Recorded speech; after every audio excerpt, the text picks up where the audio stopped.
Bismillahirrahmanirrahim. Start with the name of Allah who is most merciful and beneficent. Our today topic is psychotrauma. Before discussing the key point of trauma, first of all we have to clear the concept of trauma. What is psychological trauma? According to researches, it is the result of extraordinary stressful event that shattered a sense of security, making him feel helpless, vulnerable in a dangerous world. Psychological trauma is a wound to the psychic due to an experience which has endangered one's life and threatened one's identity, integrity, honor, and property. The experience is understood as a threat to one's physical and psychological well being and is a sharp confrontation with death or a challenge to life. A traumatic experience can leave scar on the mind and the body. Traumatic experience often involve a threat to life or safety, but any situation that leaves a person feeling threatened and alone can be traumatic even if it does not involve physical harm. Experience such as verbal abuse, betrayal, or any major loss can be just as traumatization as a life-threatening event, especially when the happen during childhood. Trauma can result when an experience is so overwhelming that a person goes numb or disconnected from what happened. Whether the threat is psychological and physical, while this automatic response may be protect from for a short while, it also prevent person from moving on. Not all potentially traumatic events lead to lasting psychotrauma. Some people rebound quickly from even that the most tragic and shocking experience. Others are devastated by experiences that on the surface appear to be less upsetting. It is not the magnitude of the catastrophic that determine whether an event is traumatic, but a person's subjective emotional experience of the event. The more endangered, helpless, and unimpaired a person is, the more likely that they will be traumatic. यानी कि आप ये समझ सकते हैं कि जब कोई ट्रॉमा आता है तो उसके दो इम्पैक्ट होते हैं, एक फिज़िकली, एक साइकोलॉजिकली। आप इस तरह समझ सकते हैं कि अगर एक इंसान का एक्सीडेंट हुआ, वो उसके लिए एक अनएक्सपेक्टेड चीज़ थी, उसे फिज़िकली कोई हार्म हुआ, कोई इंजरी हुई, कुछ अरसे बाद वो जो इंजरी है वो ख़त्म हो जाएगी, उसकी पेन ख़त्म हो जाएगी। लेकिन उस ट्रॉमे के जो साइकोलॉजिकल इफ़ेक्ट है वो दिमाग पे रह जाएंगे, जो उसकी आने वाली लाइफ को मुतासर कर सकते हैं। उसकी आने वाली लाइफ में जो इवेंट है उनकी जो क्वालिटी है उस पर इफ़ेक्ट कर सकते हैं। उसका एक्सपीरियंस उसके फ्यूचर डिसीजन, उसके फ्यूचर एक्शन को मुतासर कर सकता है। तो हम सिंपल लैंग्वेज में ये कह सकते हैं कि ट्रॉमा जो है ये हमारे फ्यूचर जो एक्शन है उसको रेगुलेट करता है, उसको ये चैनलाइज करता है। इसमें इंसान के बहुत से लॉसेस हो सकते हैं, जिसमें इंसान की आइडेंटिटी है, इंटीग्रिटी है, ऑनर है, ये सारी चीज़ें डिस्टर्ब हो सकती हैं।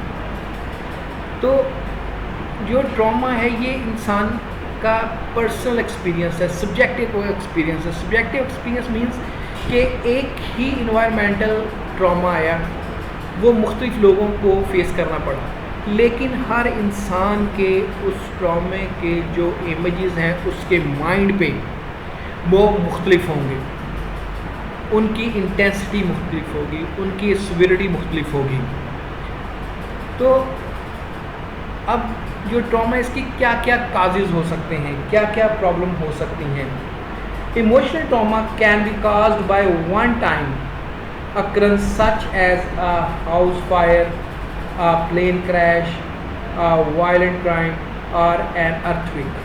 Psychological and emotional trauma can also be caused by experience of ongoing and relentless stress, such as fighting in a war, living in a dangerous neighborhood, enduring chronic abuse, or struggling with a life threatening disease.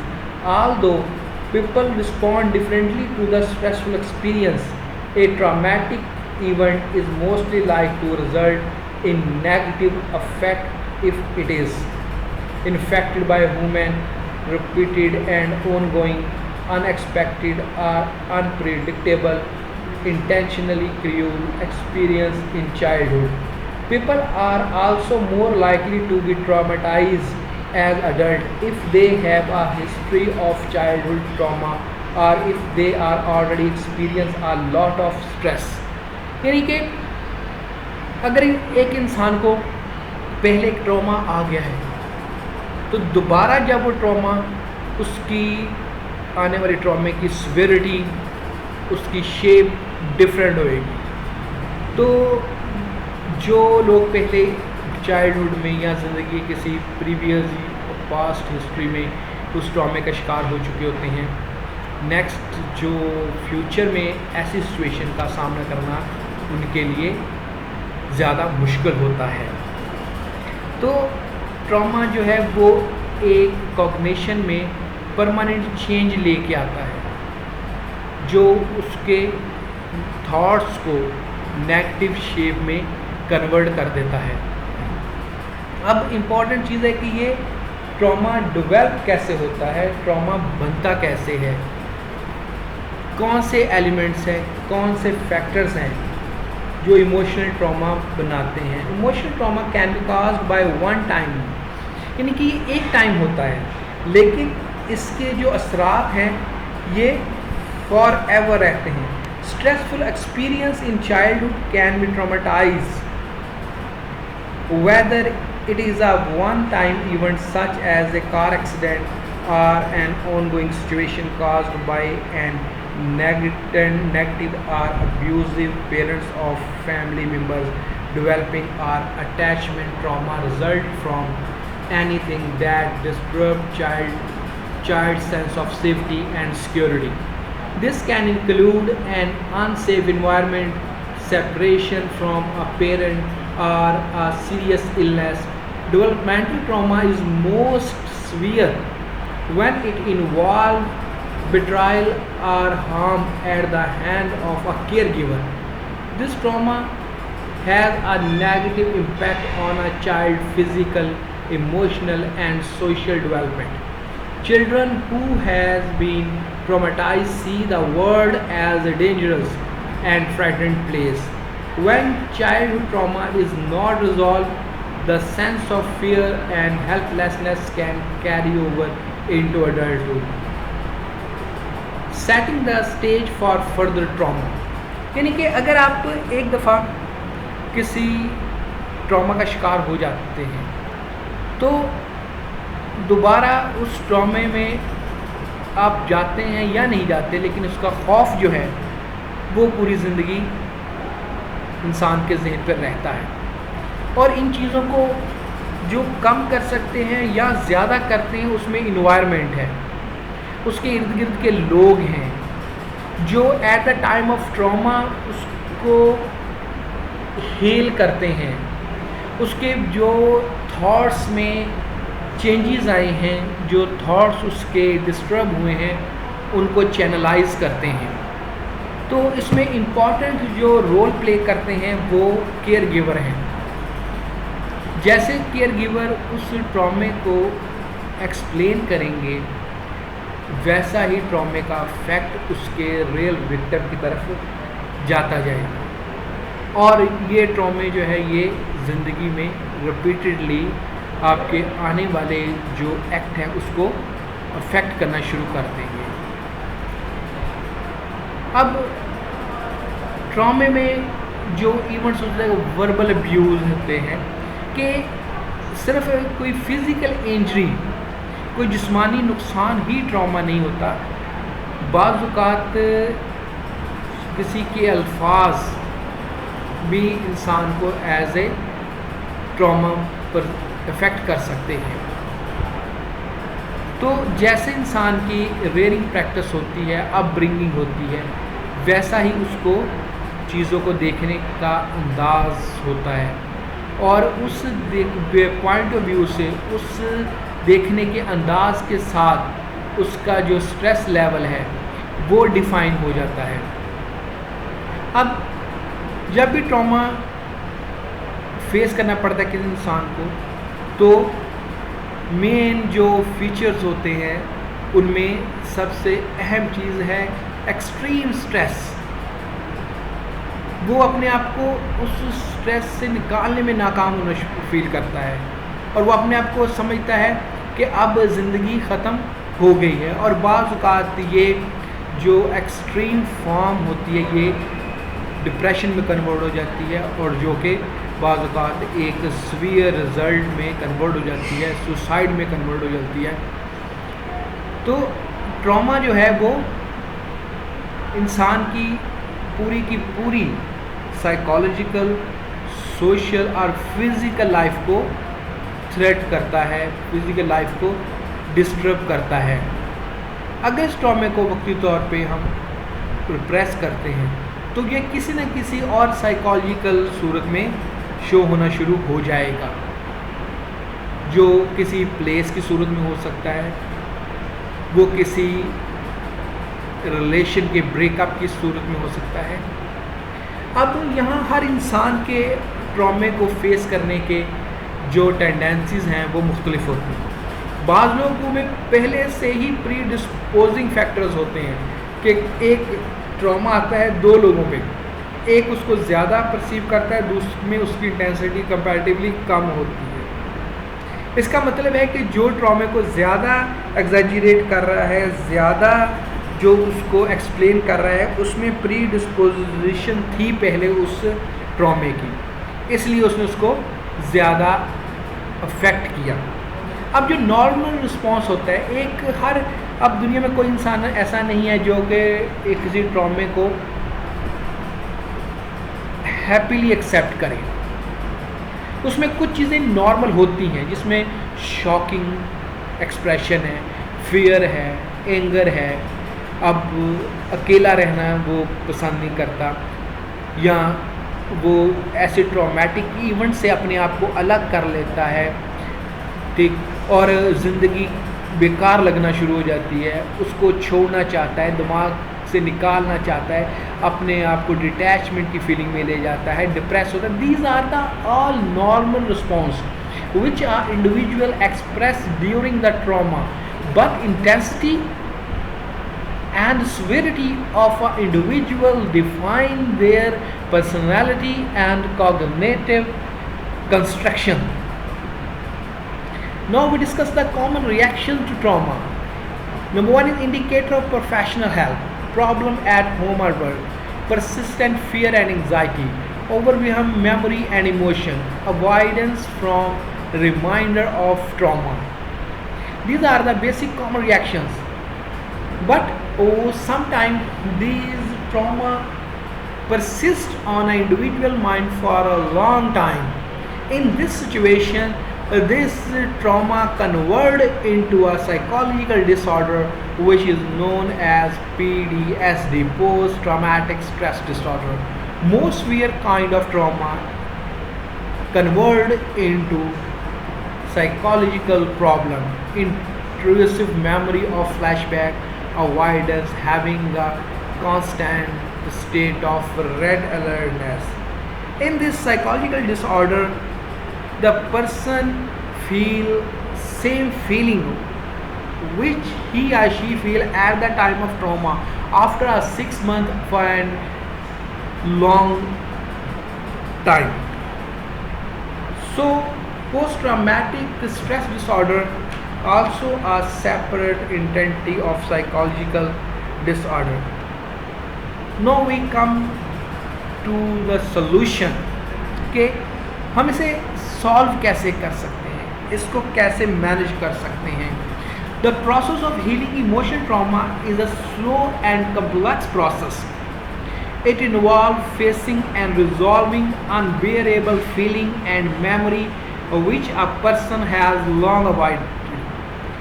This healing journey involves process the memory of the trauma, although various techniques we can use to remove the impact of trauma from the mind. हम बहुत सी non pharmacological techniques हैं जिनकी मदद से हम इस चीज़ को manage कर सकते हैं।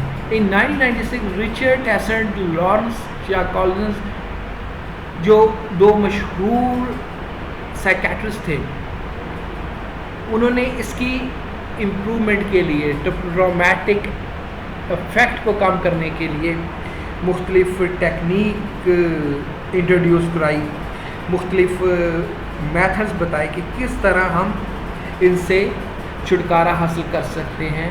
उसमें सबसे इम्पॉर्टेंट चीज़ जो है वो है relationship. As we already discuss, relationship most important pillar which heal the traumatic stress, कि वो कितना खुद को पेशेंट सेफ महसूस करता है. जो रिलेशन है, जितने सेंस ऑफ सिक्योरिटी जो है वो पेशेंट को कन्वे करते जाएंगे, जो ट्रॉमेटिक इफेक्ट है वो कम होना शुरू हो जाएंगे. जो इम्प्रूवमेंट है रिलेशन में डायरेक्टली प्रोपोर्शन है ट्रॉमेटिक इफेक्ट से. अब उसके बाद न्यू पॉसिबिलिटी वंस लाइफ, कि कोई भी ट्रॉमा ज़िंदगी का ऐसा आखिरी नहीं होता सिवाय डेथ के, जिसके बाद अपॉर्चुनिटीज़ ख़त्म हो जाए, पॉसिबिलिटीज़ ख़त्म हो जाए. सिर्फ जो पेशेंट होता है उसका चीज़ों को देखने का अंदाज़ जो है वो महदूद हो जाता है. तो जो रिलेशंस हैं उसको ज़िंदगी के उन पहलुओं की तरफ, उन पॉसिबिलिटीज़ की तरफ लेके जाते हैं जो ट्रॉमा की वजह से उसे महदूद हुई महसूस होती हैं. और जब पेशेंट थोड़ा सा उन अपनी न्यू पॉसिबिलिटीज़ की तरफ आता है तो रिलेशंस को चाहिए, रिलेटिव्स को चाहिए कि उसको इनकरेज करें, उसको अप्रिशिएट करें, उसको सेंस ऑफ स्ट्रेंथ दें, उसकी स्पिरिचुअल डेवलपमेंट करें, उसको जो लॉस हुआ है उसको गेन में कन्वर्ट करने की स्ट्रैटेजी पे फोर्स करें और अपने रिलेशन में एक स्ट्रेंथनेस पैदा करें जो कि उसे फर्दर एक्सपीरियंस में मदद दे. तो इसमें इम्पॉर्टेंट चीज़ है कि एजुकेट योर सेल्फ और others about anxiety and post traumatic stress disorder. Then important technique to relax yourself is deep breathing, progressive muscular relaxation technique, distracting technique when flashback, touch object around, describe them, name different countries, read the alphabetic backward. These are the distractive technique. कि होता क्या है कि जब एक patient के जहन में फ्लैशबैक आना शुरू होते हैं, वो फ्लैशबैक के साथ ही उसको वो फीलिंग भी रिवर्स होना शुरू हो जाती हैं. उस वक्त ज़रूरत होती है कि माइंड को वहाँ से डिस्ट्रैक्ट किया जाए, वहाँ से हटा दिया जाए ताकि माइंड रिलैक्स होना शुरू हो जाए फ्लैशबैक्स के लिए. उसके लिए इम्पॉर्टेंट टेक्निक्स जो है, जो रिकमेंडेड है, वो ऑलरेडी हम डिस्कस कर चुके हैं कि उल्टी गिनती गिनना शुरू कर दें, डिफरेंट चीज़ों के नाम बोलना शुरू कर दें, या हाथ में रबर बैंड को खींचना शुरू कर दें. तो ये वो टेक्निक है जो कि पेशेंट को रिलैक्स कर देती हैं. डू नॉट आइसोलेट और अवॉइड फैमिली फ्रेंड और इंजॉयबल एक्टिविटी. ये अपने आप को अलग न करें, लोगों में रहें. जितना ज़्यादा लोगों में रहेंगे उतना ज़्यादा फ्लैशबैक कम आएंगे, उतना ज़्यादा सही होने के चांसेस, हेल्दी होने के चांसेस ज़्यादा होंगे. जितना ज़्यादा आप लोगों में रहेंगे, आप डिस्ट्रैक्ट रहेंगे, आपका माइंड दूसरे थॉट्स की तरफ रहेगा, आप खुद को रिलैक्स फील करेंगे. Then face your fear. अपने खौफ को फेस करें, ना कि अवॉइड करें. If you avoid your fears, then fears destroy your cognition, your personality. इसको आसानी से समझ सकते हैं कि जिन है, चुड़ैलें हैं, क्या है ये, कभी किसी ने नहीं देखी। ये सिर्फ एक सोच होती है, एक हमारी बनाई हुई अपनी पिक्चर होती है। कभी किसी ने एग्जैक्ट पिक्चर जिन की या चुड़ैल की नहीं देखी। वो खुद ही वो बनाता है और खुद ही उस बनाई हुई पिक्चर को अपने दिमाग में फिक्स करके उससे डरना शुरू कर देता है। अगर आप एक्चुअल में उस चीज़ को देख लें तो तब आपको फील नहीं करेंगे। मसलन आप आसानी से इस तरह समझ सकते हैं कि जब कोई जिन या चुड़ैल को पोर्ट्रेट करता है तो उसके लंबे लंबे बाल, लंबे नाखून, लंबे टीथ, यानी कि जिस चीज़ से वो खुद डर रहा होता है वो सारी खौफनाक जो एलिमेंट्स होते हैं वो उस पिक्चर में डाल देता है। इन रियल सिचुएशन वो ऐसा उन चीज़ों से डरता नहीं है, वो डरने के लिए ही उन चीज़ों को बनाता है।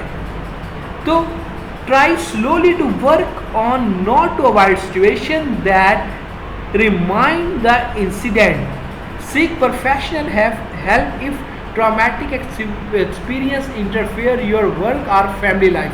कि कोशिश करें अपने आप को हील करने की, लेकिन अगर आप नाकाम महसूस करते हैं अपने आप को कि आप उसे कंट्रोल नहीं कर सकते, then you have to contact the professional. वो आपको हेल्प आउट करेगा इस ट्रॉमे से निकलने के लिए। अब अगर हम इन सारी चीज़ों को, पूरे ट्रॉमेटिक फ्लैशबैक को, पूरी इस बीमारी को शॉर्टकट में हम डिस्कस करें तो होता क्या है कि एक ट्रॉमा जो अनएक्सपेक्टेड होता है, सडन होता है, नेगेटिव होता है, वो हम फेस करते हैं। अब हमारी ऑलरेडी मेमोरी में मौजूद जो एप्रीहेंशंस हैं उनमें से कुछ मेमोरी उसके साथ मैच कर जाती है, जिसकी वजह से हम खौफज़दा हो जाते हैं, स्ट्रेस में आ जाते हैं। वो इवेंट का टाइम गुजर जाता है, लेकिन इसके बावजूद वो जो न्यू इंफॉर्मेशन होती है वो हमारी ऑलरेडी स्टोर्ड इंफॉर्मेशन के साथ अटैच हो के हमारे माइंड में एक स्पेस बना लेती है। अब हम उस स्पेस को मोस्ट ऑफ द टाइम खुद से डिस्कस करते रहते हैं थॉट्स लेवल पे, या हम एक्सटर्नल उसे अटैच करके अपने एक्सपीरियंस के साथ खुद को स्ट्रेस में रखते हैं। और ये ट्रॉमा जो है, वो जो मेमोरी है वो हमारे माइंड में अपनी जगह बना लेती है, जो वक्तन फ़वक्तन हमें डिस्टर्ब करना शुरू कर देती है, हमारी सोशल, प्रोफेशनल और ऑक्यूपेशनल लाइफ को डिस्टर्ब करना शुरू कर देती है। अब ज़रूरत जो है इस अमर की होती है कि हम इस जो मेमोरी है इसको ऑलरेडी जो स्टोर्ड मेमोरी उससे डिटैच करके हम अपनी नॉर्मल लाइफ की तरफ आ जाएं, जिसमें हमें सबसे जो अहम पॉइंट मिलता है, जो हेल्प मिलेगी, वो होगी कि हम उसको या तो रियल सेंस में फेस करें और फेस करने के बाद उसको अपने माइंड से डिटैच कर दें ताकि हम रिलैक्स हो जाएं। और उसके लिए सबसे बेस्ट टेक्निक है वो डिस्ट्रैक्टिंग है, कि जब आप किसी चीज़ को बार बार बुलाने की कोशिश करेंगे तो ये बुलाने की कोशिश जो है कभी ना कभी कामयाब हो जाएगी, and then you will free from the traumatic stress. Thank you very much.